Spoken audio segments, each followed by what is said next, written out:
Right, I'm just going to go into the Creative Toys, and what I'm going to pick out this option is the Vehicle Summoner. You can play it in the game and it works no problems, but when I pick this for testing it, I click this little option on the screen. I'm just going to now circle out. I'm going to go across and I want vehicles to appear on it. So I presumed I right clicked on this option, do the square, and it's got logic connection. But nowhere does it tell me what to do when anything happens. How do I get it to generate the toy? And I got a bit confused with this, and then I realised certain toys are the result of another action occurring. So this toy doesn't do anything without something happening. So in this case, what I need to do here is if I go back into my tool by pressing my touchpad, I'm going to choose the button trigger. Right, I'm going to get the action button. I'm going to bring that back and I'm going to associate that to the side of this control. So I'm going to just rotate it round and just move it to the side of it and then put that in place. Now I'll circle out my menu, make sure I'm still in one mode, yeah.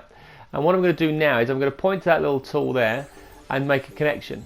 So press X to new logic connection. When you press this particular item, what do I want to do? I want to point to the Vehicle Summoner. And now it says, right, when we press it, what do you want to do? And I can choose the various different types of vehicles I want. Do I want Avengers, Guardians of the Galaxy, Spider-Man? So I'm going to choose mounts, all different types of horses. And I'll choose Silver from the Lone Ranger. Okay, so you can choose various different items. I could have a Thundering Stallion if I wanted to, but I'll choose the Silver Horse, and that now is connection. So I take my wand off. If I now go and press the button on my screen, so if I walk over, press my button, it sends the message to the Vehicle Summoner, and hey presto, my horse will now appear.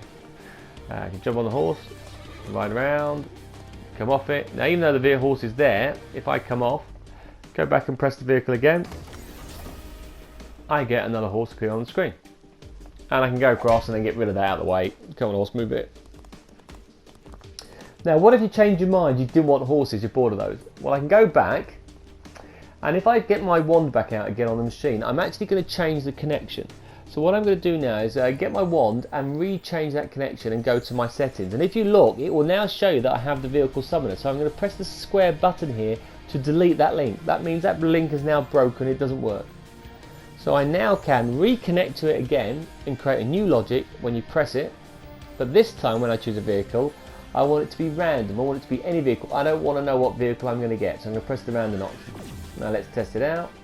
Take my wand off, press the button, and I get one of the, Wreck-It Ralph vehicles. I think in that the King's car or something, and drive around that. So bomb around in that option for a bit.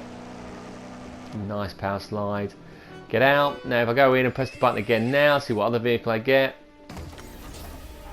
Excellent, I get the Tron light bike. Press it again, I get a 4x4 little Jeep. Press it again, and the cars keep on appearing, I get the motorbike.